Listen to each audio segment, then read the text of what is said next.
बिस्मिल्लाहिर्रहमानिर्रहीम। अस्सलाम वालेकुम dear viewers, SST math physics 2025 के लेक्चर नंबर 12 में हम आपको खुशामदीद कहते हैं। और आज के इस लेक्चर में हम डिटेल से डिस्कस करने वाले हैं ग्राफिकल एनालिसिस ऑफ मोशन, कि किसी भी ऑब्जेक्ट की मोशन को हम ग्राफिकली कैसे एनालाइज कर सकते हैं। यानी किसी ग्राफ को देखकर हम किसी ऑब्जेक्ट की मोशन का किस तरह अंदाज़ा लगा सकते हैं कि यहाँ पर वेलोसिटी क्या हो रही है, यहाँ पे एक्सेलरेशन क्या हो रहा है, और मुख्तलिफ़ टाइम पर हम मुख्तलिफ़ चीज़ें कैसे फाइंड आउट कर सकते हैं। तो डियर व्यूवर्स, याद रखिएगा कि ग्राफ हमारे पास एक ऐसा तरीक़ाकार है कि जिसमें हम वेरियस क्वांटिटीज़ का रिलेशन देख सकते हैं कि कौन सी क्वांटिटी इंक्रीज़ करने से किसी और क्वांटिटी के ऊपर क्या फ़र्क पड़ता है, क्या वो डिक्रीज़ होती है, इंक्रीज़ होती है, या उसके ऊपर कोई चेंज नहीं आता। अगर वो इंक्रीज़ और डिक्रीज़ होती भी है तो किस रेट के साथ हो रही है। इसीलिए फिर हम लोग क्या करते हैं, एक ग्राफ को एनालाइज करते हैं। और वो ग्राफ जो है उसके अंदर दो चीज़ें होती है, एक्स वाई प्लेन होते हैं उसके अंदर। ठीक है, जिस तरह यहाँ पर आपको नज़र आ भी रहा होगा इस ग्राफ के अंदर कि जिस तरह ये आपके पास एक्स वाई प्लेन है और इसके अंदर वो किसी क्वांटिटी को डिस्कस कर रहे हैं। तो यहाँ पर आपको ये कहते भी है कि graph contain horizontal and vertical lines at equal distance from coordinate system to show the relationship of various quantities. ठीक है, कहते कि ग्राफ में हमारे पास इस तरह होता है कि एक्स वाई प्लेन होता है इस तरह, ठीक, और ये बराबर के फासले पर होते हैं, गैप इनका सेम होता है, जिस तरह 1 2 3 4 5, इसी तरह 1 2 3 4 5, इस तरह 1 2 3 4 5, 1 2 3 4 5। अब हम देखते हैं कि इसके अंदर ये जो हॉरिजॉन्टल लाइन है ये किस चीज़ को रिप्रेजेंट करता है, और जो वर्टिकल है वो भी। तो ज़ाहिर बात है कि ये ग्राफ हम दो क्वांटिटीज़ के दरमियान ड्रा करते हैं, एक क्वांटिटीज़ के साथ दूसरी क्वांटिटी देखते हैं। लेकिन जो क्वांटिटी इंडिपेंडेंट होती है, जिस तरह टाइम इंडिपेंडेंट है, तो वो अलॉन्ग एक्स एक्सिस आ जाएगा, और जो क्वांटिटी डिपेंड करती है टाइम के ऊपर तो उसको हम लोग क्या करेंगे, अलॉन्ग वाई एक्सिस लेंगे। लेकिन पहले हम डिस्कस करेंगे स्लोप ऑफ ग्राफ। किसी ग्राफ का स्लोप जो है वो क्या होता है, और बेसिकली वो किस चीज़ को एक्सप्लेन करता है। ठीक, अब ग्राफ का मतलब ये होता है, ग्राफ का मतलब ये होता है कि कितना कोई क्वांटिटी वर्टिकल कोऑर्डिनेट में डिफरेंस के साथ जाती है और कितना वो हॉरिजॉन्टल कोऑर्डिनेट में डिफरेंस के साथ जाती है। मतलब अगर आपके पास कोई एक क्वांटिटी है, क्लियर, और उसके अंदर वो मतलब अलॉन्ग एक्स एक्सिस और अलॉन्ग वाई एक्सिस वो सिमिल्टेनियसली मूव करती है, कोई भी क्वांटिटी हो, क्लियर, तो फिर हम देखेंगे कि यहाँ पर चेंज कितना आया है।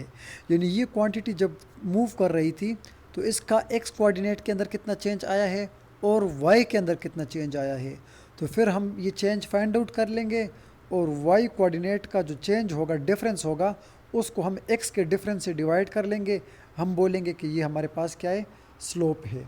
क्या है, स्लोप हमारे पास है। ठीक है, तो इसका तरीक़ाकार ये है कि सबसे पहले आप लोग क्या कर लें, सबसे पहले आपको कहते हैं कि पिक 2 पॉइंट्स, के आप 2 पॉइंट्स को पिक कर लें। ठीक है, तो जिस तरह यहाँ पर आपको नज़र आ रहा है कि ये जो पॉइंट है इसका नाम है P1, और ये एक दूसरा पॉइंट है PF यानी P फाइनल, और ये PI जो है ये P इनिशियल है। ये 2 पॉइंट हम लोगों ने पिक कर लिए। अब आप इस तरह करें कि इसके कोऑर्डिनेट्स यानी इसका पोजीशन देख ले कि ये जो पॉइंट है ये x से कितने फासले पर है और ये y से कितने के फासले पर है, ये देख लें। तो ये हो जाएगा PI हो जाएगा XI यानी x इनिशियल, और YI Y इनिशियल।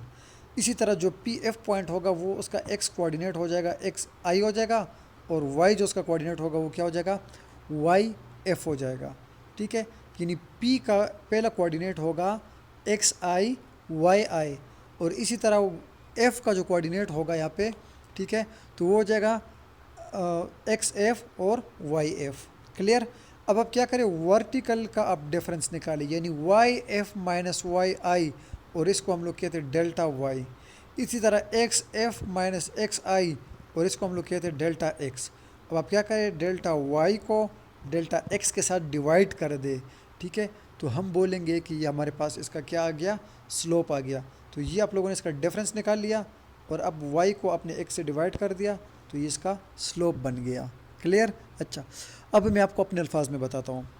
स्लोप का मतलब होता है राइज, मतलब कोई चीज़ ऊपर कितना जाती है, डिवाइडेड बाय रन, कि कोई चीज़ आगे कितना जाती है, ठीक है।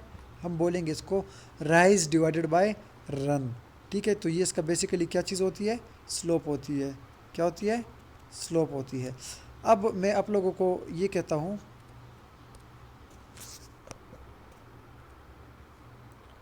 अब मैं आप लोगों को ये कोई स्टेयर्स बनाता हूँ कि फॉर एग्ज़ाम्पल ये हमारे घर में ये कुछ सीढ़ियाँ लगी है।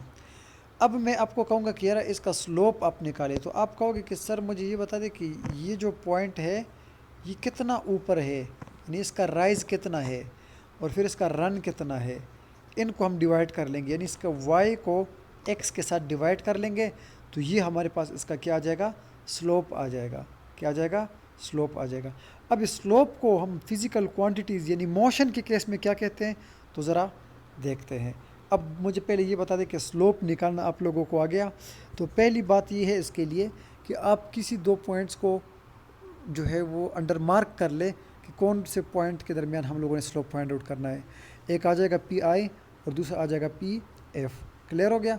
अब आपने क्या करना है, पी आई के भी आपने कोऑर्डिनेट्स देखने हैं कि ये कहाँ पर लाई करता है, इसकी पोजीशन क्या है, और पी एफ का भी आप पोजीशन देख लें।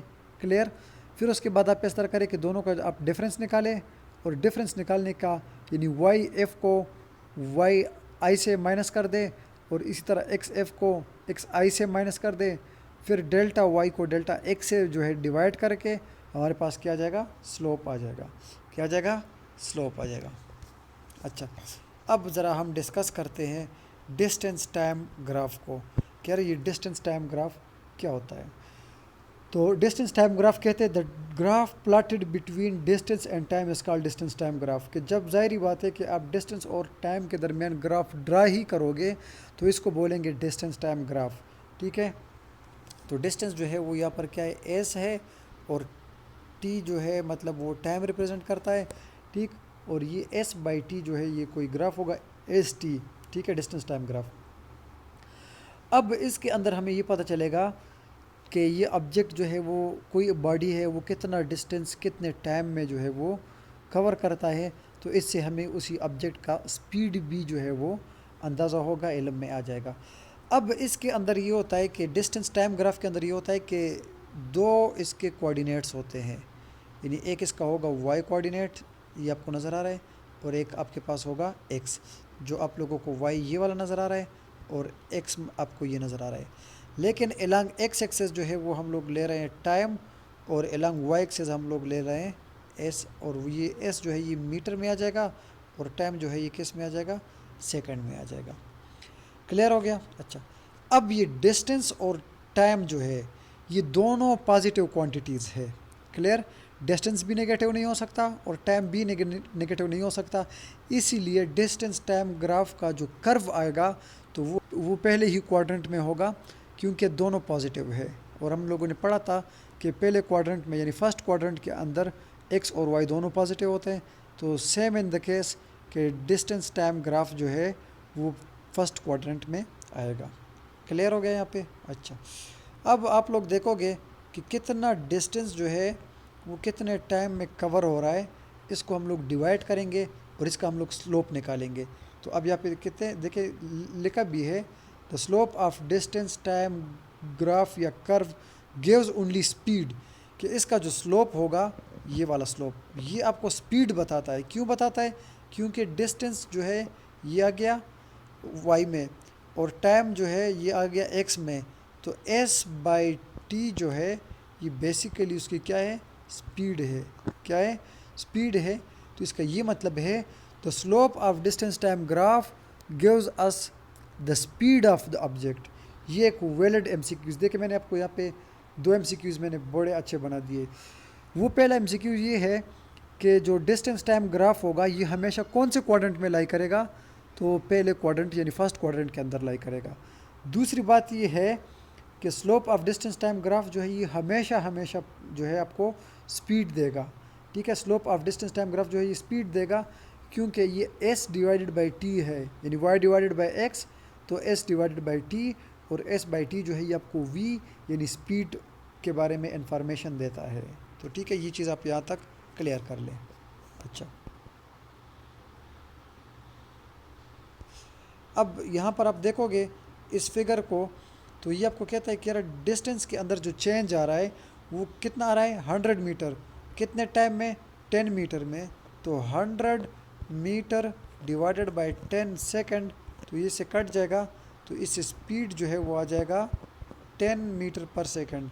अगर आप 10 सेकेंड के अंदर 100 मीटर डिस्टेंस कवर करते हो तो इसका ये मतलब है कि आप पर सेकंड जो है वो 10 मीटर डिस्टेंस कवर करते हो।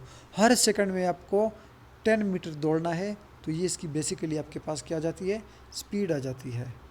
क्लियर है?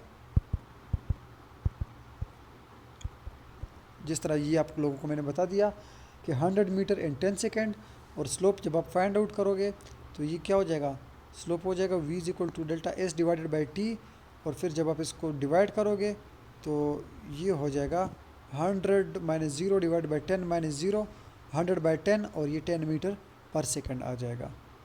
क्लियर हो गया? अच्छा अच्छा, अब इस फिगर को आप देखें, अच्छा अब इस ग्राफ को आप लोग देखें तो यहाँ पर आपके पास 3 केसेस है, फर्स्ट, सेकंड एंड थर्ड। पहले को आप देखो जिसके साथ लिखा है ज़ीरो स्पीड। अब ये ज़ीरो स्पीड क्यों लिखा है, क्या ये सच में यहाँ पे ऑब्जेक्ट का स्पीड जो है वो ज़ीरो है? तो बिल्कुल, कि जब टाइम तो मूव कर रहा है लेकिन ये जो डिस्टेंस इन मीटर है ये हमेशा एलॉन्ग एक्स एक्सेस के साथ मूव कर रहा है, टाइम के पैरेलल जा रहा है, तो डिस्टेंस जो है वो कम ज़्यादा नहीं हो रहा। ठीक है, तो डिस्टेंस जो है उसके अंदर कोई चेंज ही नहीं आ रही। ठीक है, कांस्टेंट है। ठीक है, तो हम बोलेंगे कि यार ये तो डिस्टेंस कवर ही नहीं कर रहा, एज इट इज़ है, और टाइम तो गुजर रहा है, इसकी पोजीशन के अंदर चेंज ही नहीं आ रही, तो हम बोलेंगे कि ये ऑब्जेक्ट यहाँ पर रेस्ट पर है। और जब ये ऑब्जेक्ट रेस्ट पे होगा तो ये ऑब्जेक्ट की स्पीड जो है वो क्या हो जाएगी, ज़ीरो हो जाएगी। ऑब्जेक्ट की स्पीड क्या हो जाएगी, ज़ीरो। ठीक है, एक एमसीक्यूज। दूसरी बात ये है, वो आपसे ये पूछता है कि यार ये स्लोप जो है यहाँ पे, ठीक है, ज़ाहिरी बात है वो पैरेलल टू टाइम एक्सेस है। ठीक है, तो y डिवाइडेड बाय x हो जाएगा। अब जब यहाँ पे y ज़ीरो है तो इसका एक्सेलरेशन तो इसकी जो स्पीड होगी वो भी ज़ीरो होगी। क्यों? आपको पता है v is equal to delta S divided by delta T है, और जब ये s ज़ीरो है, ठीक है, तो स्पीड भी क्या हो जाएगी, ज़ीरो, और ये ऑब्जेक्ट जो है ये रेस्ट पे कंसिडर किया जाएगा और रेस्ट पर ही रहेगा। अच्छा, अब आप लोग देखें नंबर 2 को, यूनिफॉर्म स्पीड जिसके साथ लिखा हुआ है, ठीक है, ये वाला। तो इसके अंदर ये है कि टाइम के साथ साथ डिस्टेंस भी कवर हो रहा है, डिस्टेंस के अंदर चेंज आ रहा है, ये कोई इसका स्लोप भी बन रहा है। तो हम बोलेंगे कि यार जैसे जैसे टाइम इंक्रीज़ हो रहा है साथ साथ उसी तरह डिस्टेंस भी कवर हो रहा है, तो हम बोलेंगे कि ये तो इक्वल टाइम में इक्वल डिस्प्लेसमेंट जो है वो कवर हो रहा है, चेंज आ रहा है उसके अंदर। तो यहाँ पर जो आपके पास इसकी स्पीड होगी वो यूनिफॉर्म होगी। क्या होगी? यूनिफॉर्म होगी। क्लियर? अच्छा, ये वाला ये यूनिफॉर्म स्पीड को रिप्रेजेंट करता है, इस तरह का ग्राफ जो है। अब थर्ड वन आता है 3 वाला, और वो ये है कि जब टाइम आपके पास साथ ये हो और इसी तरह डिस्टेंस जब ये मूव कर रहा है बिल्कुल वाई एक्सेस में, ठीक है, लेकिन जो उसका ग्राफ बन रहा है, ठीक है, वो कुछ इस तरफ का आ रहा है। अब यहाँ पर ये लीनियर लाइन नहीं है, ठीक है, मुख्तलिफ टाइम के साथ, अब मतलब इक्वल टाइम में अनइक्वल डिस्टेंस जो है वो क्या हो रहा है, कवर हो रहा है। ठीक है, मतलब इक्वल टाइम में पहले 1 सेकंड में अगर हम देखें तो 5 मीटर हो सकता है, दूसरे सेकंड में 5 की बजाय फॉर एग्जांपल 7 मीटर हो गया। अब देखो 5 से कहाँ पे वो भाग गया, 7 पे। अब 7 से फॉर एग्जांपल थर्ड में वो आ जाए 4th पे, फिर 5 में, फिर 4.2 में, यानी मुख्तलिफ। तो हम बोलेंगे कि इस कंडीशन पे जो इसकी स्पीड बता रही है वो बेसिकली क्या है, यहाँ पे वो वेरिएबल स्पीड है, कोई ख़ास सीक्वेंस उसका नहीं है और वो यूनिफॉर्म नहीं है। क्लियर है? अच्छा, स्पीड टाइम ग्राफ ये है कि graph between speed and time is called speed time graph, कि हम यहाँ पे क्या करेंगे, स्पीड और टाइम के दरमियान ग्राफ ड्रा करेंगे, यानी इसको वीटी ग्राफ भी कहते हैं। ठीक है, और वो पहले वाला जो था वो एसटी था। अब यहाँ पर भी आपके पास एक्स वाई प्लेन होगा, लेकिन यहाँ पर टाइम होगा एलॉन्ग एक्स एक्सेस और स्पीड होगा एलॉन्ग वाई एक्सेस। ठीक है, ये वीटी ग्राफ है। अच्छा, अब हम देखेंगे कि टाइम के साथ साथ स्पीड कम या ज़्यादा होता है या नहीं होता।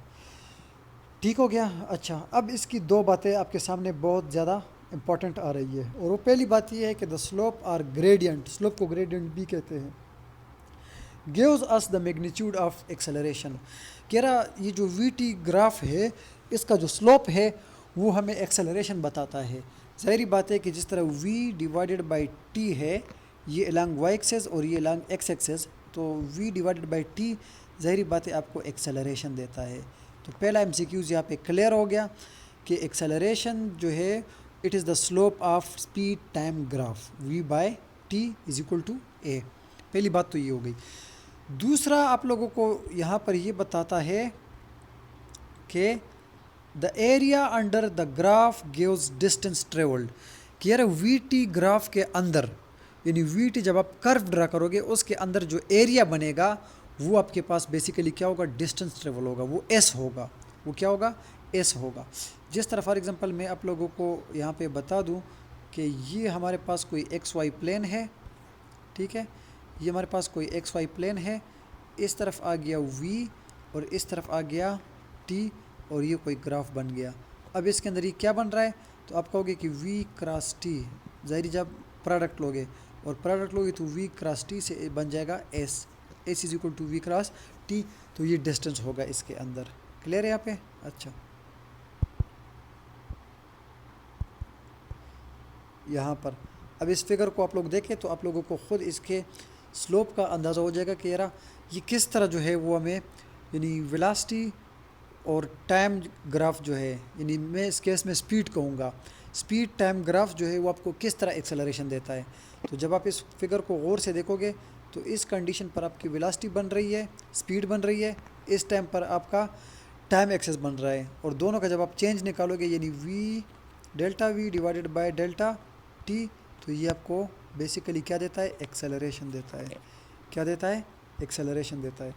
अब आप लोग जब, ज़ाहिर बात है कि ये फार्मूला उन लोगों ने बुक में बताया भी है ये वाला, ठीक है, आप इसको देखोगे, since acceleration is the change in velocity with respect to time, therefore change in speed with respect to time will gives only the magnitude of acceleration. Clear है? अच्छा, जब आप इसको देखोगे भी तो 8 माइनस 0 डिवाइडेड बाई 4 माइनस 0, 8/4, और ये हो जाएगा 2 मीटर पर सेकंड स्क्वायर एक्सेलरेशन इसके अंदर आ जाएगी। क्लियर है? अच्छा, अब इस बात को ज़रा समझते हैं कि area under the speed time graph represent the distance travel, के किस तरह ये डिस्टेंस को रिप्रेजेंट करता है। क्लियर है? अच्छा, अब मैंने आप लोगों को बताया और अभी दोबारा बता रहा हूँ कि ये जो स्पीड टाइम ग्राफ है, टाइम और ये स्पीड, ठीक है, तो इसके अंदर जो ये वाला एरिया बन रहा है ये बेसिकली किस चीज़ को रिप्रेजेंट करता है, डिस्टेंस को रिप्रेजेंट करता है, ठीक है। और डिस्टेंस का फार्मूला में पता है v is equal to delta S divided by delta t, cross multiply करोगे तो delta s is equal to v cross क्या हो जाएगा, टी हो जाएगा। अब v क्या चीज़ है, डेल्टा v, और ये t, तो ये आपको s देता है। तो ये इसके अंदर जो आपको कर्व के अंदर नज़र आ रहा है ये जो चीज़ है ये बेसिकली क्या होती है, उसका डिस्टेंस कवर्ड होता है। क्या होता है, डिस्टेंस कवर्ड। और जब आप निकालोगे फिगर से तो ज़ाहिर बात है टाइम के अंदर चेंज आया है 4 सेकंड और इस तरह यहाँ पे आया है 8, तो जब 4 को 8 से मल्टीप्लाई करोगे तो इसका आंसर आएगा 32, और ये 32 मीटर जो है ये इसके अंदर डिस्टेंस कवर्ड हो गया है। क्लियर है?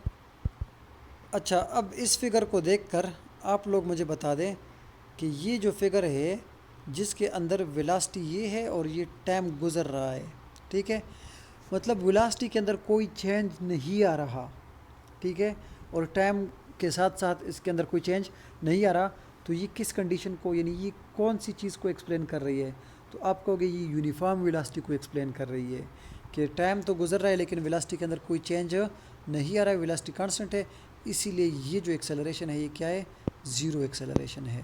क्या है, ज़ीरो एक्सेलरेशन है। और यहाँ पर जब आप देखोगे बी नंबर में कि टाइम के साथ साथ वेलोसिटी के अंदर इंक्रीज़ आ रहा है, चेंज आ रहा है, ठीक है, तो हम बोलेंगे कि यहाँ पे वेलोसिटी के साथ साथ यानी वेलोसिटी इंक्रीज़ हो रही है, लीनियरली इंक्रीज़ हो रही है, तो यहाँ पर जो एक्सेलरेशन होगा वो क्या होगा, यूनिफॉर्म एक्सेलरेशन होगा। क्या होगा, यूनिफॉर्म, ठीक है। और थर्ड वन को जब आप देखोगे कि टाइम के साथ वेलोसिटी चेंज हो रही है लेकिन कोई ख़ास सीक्वेंस नहीं है, ठीक है, कम भी होती है ज़्यादा भी होती है, तो वेरिएबल हो रही है, तो इसीलिए ये जो एक्सेलरेशन है ये क्या है, वेरिएबल एक्सेलरेशन है। कौन सी एक्सेलरेशन है, वेरिएबल एक्सेलरेशन है।